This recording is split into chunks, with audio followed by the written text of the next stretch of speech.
ఉత్తరప్రదేశ్లో ముఖ్యమంత్రి యోగి ఆదిత్యనాథ్కు ఉప ముఖ్యమంత్రి కేశవ్ ప్రసాద్ మౌర్యాల మధ్య వివాదాలు కొత్తేమి కాదు. వాస్తవంగా 2017లో బీజేపీ 325 of 403 సీట్స్ గెలుచుకొని అధికారంలోకి వచ్చింది. ఉత్తరప్రదేశ్లో ఆ ఎన్నికల్లో బీజేపీ ఎవరిని ముఖ్యమంత్రి అభ్యర్థిగా ప్రొజెక్ట్ చేయలే. నరేంద్ర మోడీ పేరిటనే ఓట్లు అడిగారు. కానీ ఎన్నికలయ్యాక చాలామంది పోటీ పడ్డారు. కేశవ్ ప్రసాద్ మౌర్య, మనోజ్ సిన్హా ఇలా చాలామంది పోటీ పడ్డా యోగి ఆదిత్యనాథ్ను యూపీ ముఖ్యమంత్రి పదవి వరించింది. దానికి కారణం ఏంటంటే ఆయన బలమైన క్షత్రియ ఠాకూర్ కమ్యూనిటీకి చెందిన వ్యక్తి, హిందుత్వ ఐకాన్. సో గోరఖ్పూర్ మఠాధిపతిగా హిందుత్వకు సింబల్గా ఉన్నారు. అదే సమయంలో యూపీలో ఒక బలమైన సామాజిక వర్గానికి చెందినవారు. సో అందువల్ల యోగి ఆదిత్యనాథ్ మతపరమైన విభజన రేకెత్తించే రగిలించే క్యాంపెయిన్ చేయడంలో సిద్ధాస్తుడు. యూపీ ఎన్నికల్లో గెలవటానికి అది ఉపయోగపడింది. అందుకే ఇప్పటికీ కూడా మోడీ, అమిత్ షా, జేపీ నడ్డాలతో సమానంగా కాకపోయినా ఎంతో కొంత ఎన్నికల క్యాంపెయిన్లో అత్యధికంగా పాల్గొనే నాయకుడు యోగి ఆదిత్యనాథ్. సో యోగి ఆదిత్యనాథ్ ఇక 2022కి వచ్చే వరకు అనివార్యంగా యోగి ఫేస్ కూడా కలుపుకొని ఎన్నికలకు పోయారు. సో అందువల్ల మీకు 2024 లోక్సభ ఎలక్షన్స్కి అయితే మొదటిసారిగా మోడీ, యోగి అని ప్రైమ్ మినిస్టర్ మాట్లాడాల్సి వచ్చింది. కానీ ఎప్పుడైతే బీజేపీకి బలం తగ్గింది, అది యూపీలో తగ్గింది. సో ఈ ఎన్నికల్లో మోడీ ప్రభావం తగ్గింది అనే వాదన ఒకటి ఉంటే, మరి యోగి ప్రభావం తగ్గడం కూడా బీజేపీకి తగ్గడానికి ముఖ్య కారణం. బీజేపీకి మొత్తం 63 సీట్లు తగ్గితే 2019తో పోలిస్తే 2023లో 63 సీట్స్ తగ్గాయి. అందులో 29 సీట్స్ యూపీలో తగ్గాయి. దీంతో యోగి ఆదిత్యనాథ్ పదవికి ఇవాళ ఎసరు మొదలైంది. సో ఆల్రెడీ ఇప్పటికే వ్యతిరేకిస్తున్న వారు వాళ్ళ వాయిస్ మరింత పెంచారు. కేశవ్ ప్రసాద్ మౌర్య ఇటీవల జరిగిన ఒక మీటింగ్లో పార్టీ కన్నా గవర్నమెంట్ పెద్దది కాదు, పార్టీ ప్రివేల్స్ ఓవర్ గవర్నమెంట్ అని మాట్లాడారు. ఎందుకంటే యోగి ఆదిత్యనాథ్ కొంతమంది అధికారులను ఆధారంగా చేసుకొని పాలిస్తున్నాడు, సగటు బీజేపీ కార్యకర్తల్ని పట్టించుకోవడం లేదు, ఎలక్టెడ్ రిప్రజెంటేటివ్స్ కూడా పట్టించుకోవడం లేదన్న విమర్శలు యోగి పైన ఉన్నాయి. ఇందుకు భిన్నంగా కేశవ్ ప్రసాద్ మౌర్య ఆర్గనైజేషన్ నుంచి వచ్చిన నాయకుడు. అంతేకాదు ఈయన బ్యాక్వర్డ్ క్లాస్ నాయకుడు కూడా. కుర్మి, మౌర్య, కుష్వాహా, పాసి ఇవన్నీ కూడా non Yadav OBCs. BJP clever social ఇంజనీరింగ్లో కీలకమైన సామాజిక వర్గం.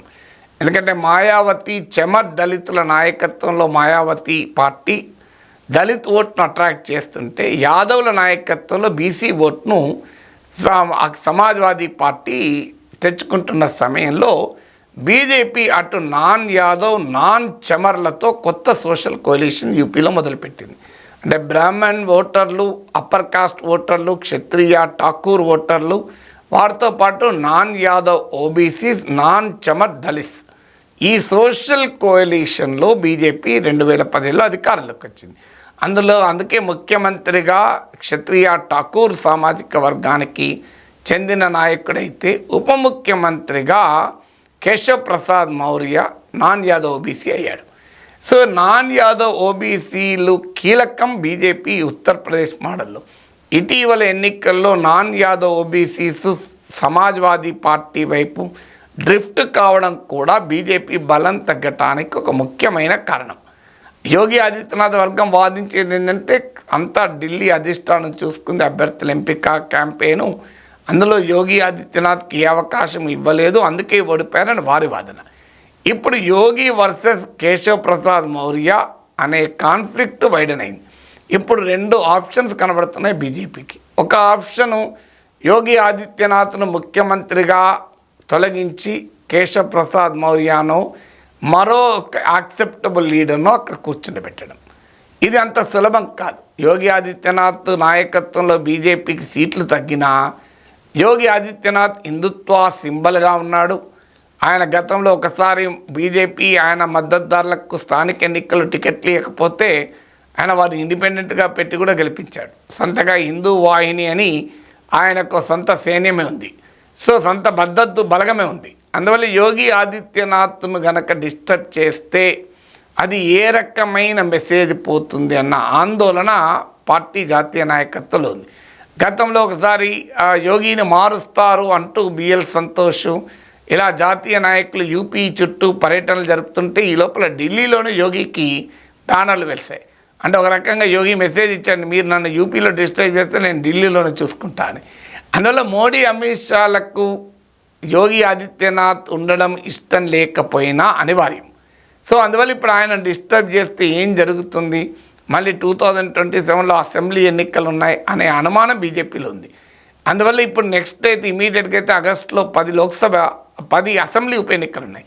అఖిలేష్ యాదవ్తో పాటు 9 మంది ఎమ్మెల్యేలుగా గెలిచారు. సో ఒక అతను డిస్క్వాలిఫై అయ్యాడు. 10 సీట్లకు బై ఎలక్షన్స్ ఉన్నాయి, ఇందులో 5 సమాజ్వాదీ పార్టీ సీట్లే. సో ఈ 10 అసెంబ్లీ బై ఎలక్షన్స్లో యోగి ఆదిత్యనాథ్కు పూర్తి స్వేచ్ఛ ఇచ్చి ఆ తర్వాత చూద్దామనేది బీజేపీ జాతీయ నాయకత్వం వ్యూహంలాగా కనబడుతోంది. ఈ 10లో కనుక బీజేపీ మంచి ఫలితాలు పొందితే యోగి ఆదిత్యనాథ్ మరింత బలపడతాడు. కానీ ఈ 10లో దెబ్బతింటే మాత్రం అప్పుడు యోగి ఆదిత్యనాథ్ను మార్చాలి అనే డిమాండ్ పెరుగుతుంది. ఆయన డిస్టర్బ్ చేస్తానికి కూడా అధిష్టానానికి అవకాశం ఉంటుంది. అలా కానప్పుడు కేశవ్ ప్రసాద్ మౌర్యను ముఖ్యమంత్రిగా చేయవచ్చు ఒకవేళ యోగి ఆదిత్యనాథ్ను రిప్లేస్ చేయాలనుకుంటే. కాదు, ఉప ఎన్నికల్లో యోగి ఆదిత్యనాథ్ నాయకత్వంలో బీజేపీ మంచి ఫలితాలు ఇచ్చి దేశంలో యోగి ఆదిత్యనాథ్ అవసరం గనక ఆయనను తొలగిస్తే రాంగ్ మెసేజ్ వెళ్తుంది. ఇటీవల లోక్సభ ఎన్నికల్లోనే రాజ్పూట్ క్షత్రియ యాంగర్ కూడా బీజేపీని దెబ్బతీసింది. ఒక యూపీలోనే కాదు, గుజరాత్, రాజస్థాన్ ఇలా నార్త్ ఇండియాలో దెబ్బతీసింది. హిందుత్వ ఐకాను అటు రాజ్పూట్ క్షత్రియ ఠాకూర్ కన్నా యాంగిల్ కూడా ఉంది అని యోగిజీని ముట్టుకోకపోతే అప్పుడు ఇంకొక ప్రత్యామ్నాయంగా కేశవ్ ప్రసాద్ మౌర్యను ఢిల్లీకి తీసుకొచ్చి ఆయన జాతీయ అధ్యక్షులుగా చేయాలన్నది వ్యూహం. అంటే ఆ రకంగా యోగి ఆదిత్యనాథ్కు బిగ్ స్కెచ్, అంటే నీ పదవి నిన్ను మార్చి మౌర్యను పెడతాం, కాదంటే నీ పైన జాతీయ అధ్యక్షుడిగా పెడతాం. అప్పుడు కేశవ్ ప్రసాద్ మౌర్య నాయకత్వంలో యోగి ఆదిత్యనాథ్ పనిచేయాల్సి వస్తుంది. అఫ్కోర్స్ ఆయన ఉత్తరప్రదేశ్ ముఖ్యమంత్రిగా ఉంటాడు, ఈయన జాతీయ అధ్యక్షుడిగా కూడా ఉంటాడు. కానీ స్టిల్ జాతీయ అధ్యక్షుడే పైచేయిగా ఉంటుంది కనుక. సో అందువల్ల బీజేపీ అఖిల భారత అధ్యక్షుడిగా కేశవ్ ప్రసాద్ మౌర్యను పెట్టాలన్న ఆలోచనలో బీజేపీ జాతీయ నాయకత్వం ఉన్నట్టుగా నేషనల్ మీడియా కథనాలు. ఎందుకంటే ఇతను Keshav Prasad Maurya most backward class communities బీసీలో, అందులో అత్యంత వెనుకబడిన బీసీ వర్గానికి చెందిన నాయకుడు, యూపీ నాయకుడు. ఎందుకంటే ఇప్పుడు ప్రయోగాలు చేసి సౌత్ ఇండియా నుంచో ఈస్ట్ ఇండియా నుంచో నాయకుడిని పెట్టే పరిస్థితిలో బీజేపీ లేదు. ఎందుకంటే ఈ ఎన్నికల్లో కనుక బీజేపీకి నార్త్లో వెస్ట్లో తగ్గకపోతే ప్రయోగాలు చేసేవాళ్ళు. గతంలో వెంకయ్య నాయుడును, కృష్ణమూర్తిని ఇలాంటి వాళ్ళను సౌత్ నుంచి అధ్యక్షులు చేశారు.